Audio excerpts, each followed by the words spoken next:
Okay, Kuppam నుంచి ఒక update అంతోంది. Chandrababu Naidu గారు స్వయంగా పోటీ చేస్తున్నటువంటి కుప్పం నియోజకవర్గంలో టీడీపీ సెకండ్ రౌండ్ కంప్లీట్ అయిన తర్వాత 1934 ఓట్ల ఆధిక్యతలో చంద్రబాబు నాయుడు గారు ఉన్నారు. ఒకవేళ అన్ని వర్కౌట్ అయితే ఆయన కాబోయే ముఖ్యమంత్రి. కానీ ఆయనకు వస్తున్నటువంటి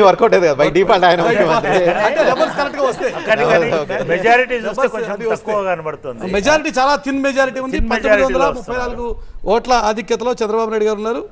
టీడీపీ లీడ్ అక్కడ కేవలం 1934 మాత్రమే. కుప్పంలో సెకండ్ రౌండ్ కంప్లీట్ అయింది. సో కుప్పను కొడదామన్న పొంగనూరు పెద్దిరెడ్డి కూడా వెనకంచలో ఉన్నారు. సో ఓకే, మనతో పాత్ర నాగభూషణం జాయిన్ అని ఉంటారు. పాత్ర గారు మీరే కదా? పాత్ర గారు ఏంటి పాత్ర గారు? ఇండియాలోనే దేశం మొత్తం ఒక రకంగా ఉంది, ఆంధ్రప్రదేశ్ ఏమో దంపింగ్ అనిపిస్తుంది. దేశంలోనే కొంచెం కష్టపడుతున్నట్టున్నారు. ఎక్స్పెక్టెడ్ చేసిన దాంతో పోల్చుకుంటే కష్టపడుతున్నట్టున్నారు. కాదు సార్, మేము మూడోసారి మోడీ గారు అని చెప్పాం. మూడోసారి మోడీ గారు అవుతున్నారు. దాంట్లో సెకండ్ థాటే లేదు. కోయిలేషన్ లో అవుతున్నారు, ఓన్ గా కాదు.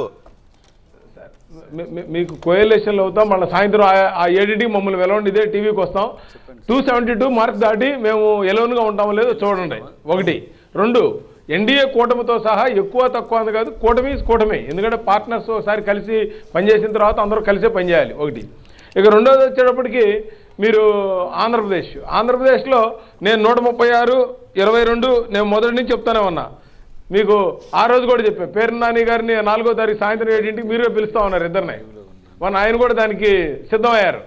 నేను ఎందుకు చెప్తున్నానంటే ఇవాళ ఈ రాష్ట్రంలో మన రవిచంద్రారెడ్డి గారు ఇప్పుడు గెలిచినప్పుడు